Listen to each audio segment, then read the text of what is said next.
Hello, I'm Kate Kyle and I'm a producer for English Folk Expo, and today I'm going to talk to you about how to create an artist hospitality rider that is successful for both what you want and for the venue to provide, so that everybody can have a lovely, happy, nice day.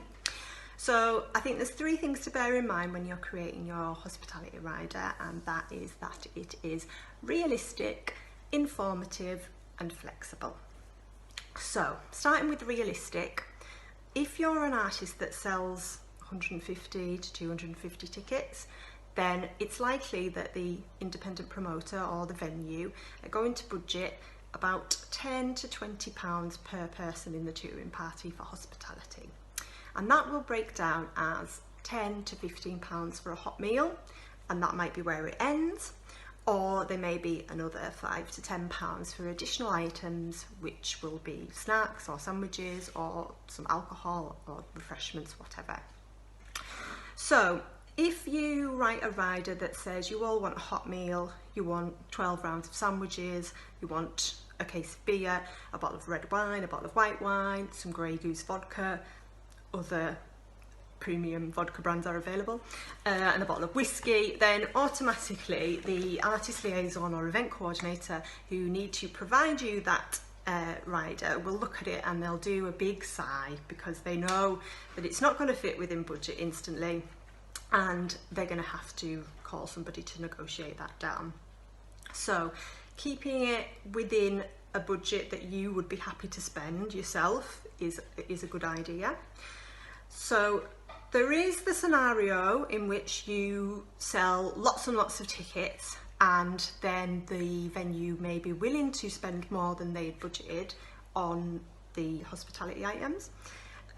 But the thing to bear in mind there is if you're on a guarantee plus a percentage or a guarantee versus a percentage, then those additional items are going to go in as a show cost, which means if you're earning more after your guarantee, the hospitality cost is going to come off first, which is going to reduce the amount of money that you make on the percentage. So if your Grey Goose vodka is really important to you, then fair enough. But if you would also rather earn more money, then you may still want to reduce your rider down to come within budget or under budget. So the next thing I want to say is that your rider should be informative. And what I mean by informative is writing some beer, some wine, some sandwiches. That's not hugely helpful. You're probably going to end up with plain cheese sandwiches, plain egg sandwiches, plain ham sandwich, because they're the cheapest and you might not want them. And also the person who's interpreting the rider has to look at the touring party numbers and then make a best guess of who is going to drink the beer, who is going to drink the wine, and that might not match up what you guys want. And you don't want to end up arguing with one of your bandmates over who's having the last beer and who's going to have to drink the wine. So be a bit more specific about what you want if you can. Also, something you see on riders a lot is local beer, and that's great. If you're in a venue that already stocks local beer, then that might be easy. But if you are not in a venue that stocks local beer and there isn't a local brewery that delivers, then you know, the person providing this rider on the day is probably going to have like 45 minutes to an hour to go and do a supermarket shop. So you're going to end up with something from a supermarket that isn't a local beer. So by all means write down a local beer, but I would also put if possible or if available. If not, then we would rather have this brand, because then that stops you getting something that you don't want to drink. Because in a little while I'm going to talk about waste, and that would fall into waste, which doesn't make people happy. So the other thing I said is to be flexible.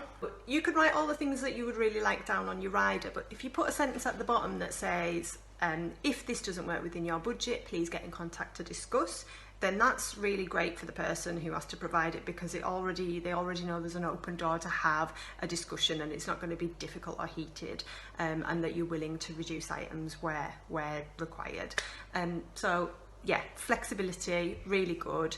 Again, if you write in really specific items down that you want to have, but you know probably aren't available in general supermarkets, if you write if possible and put alternatives down that people could get if they're not available, again, that's helpful. So they're the three main things that I wanted to talk about, and then another couple of things that I wanted to mention is one is waste.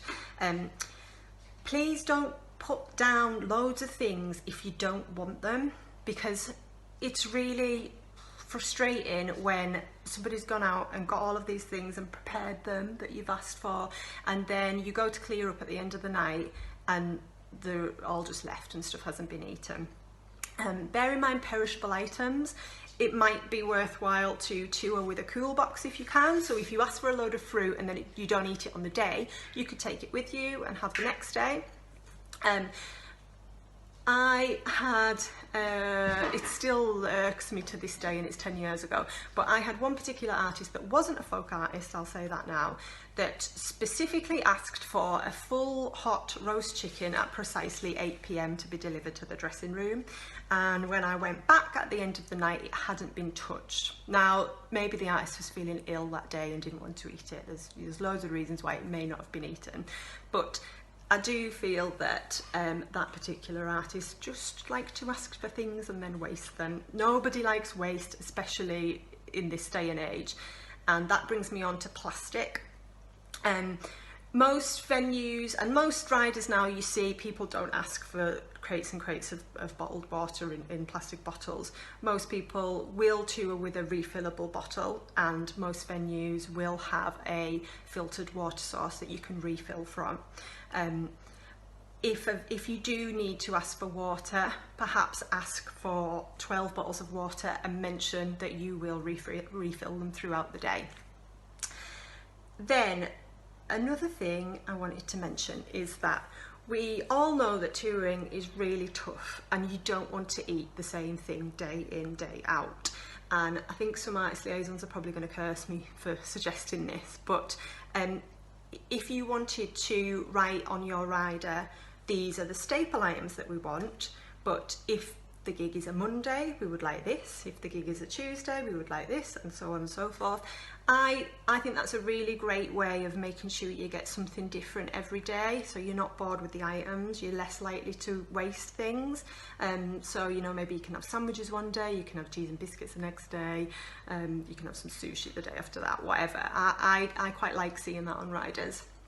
And it does mean that you have to make sure that you know what day of the week it is, but you know, if an artist liaison doesn't know that, then that's a bit worrying. Fun items. So as long as they're not a must, I think it's if you would like to provide this fun item, then it might be a little keepsake for your tour. So it might be a magnet or a keyring or a postcard. You see that quite a lot.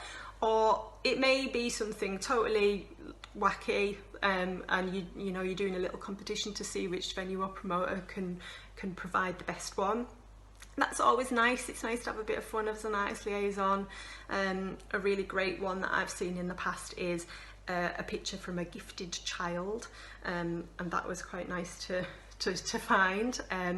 So yeah, fun things, you know, that's great to kind of create a nice relationship before you even get there on the day, as long as I say is it's not demanded, and then that doesn't cause any unnecessary stress. So I think that's everything I wanted to say. I, like many people at this strange time, am working from home with my daughter, who's sat really quietly in the background while I've done this little video. So she's going to come in now, Brookie, and she's going to recap the 3 things that you need to be. So can you remember, Brooke? What was the first thing? Realistic. Realistic. What's the next one? Informative. Informative. And? Flexible. Flexible. And if you were a really famous musician and you could ask for anything you wanted on your rider, what would you ask for? What would you like? You don't know? Puppies? Yeah. Kittens? Yeah, that's for puppies. Puppies? You want to play with some puppies? Okay. Got my very own little Mariah Carey here. So that's everything from us. Thank you for watching, and I hope the day does come when everyone's back on tour and you can actually write a rider for somebody to provide. Okay, stay safe. Thanks.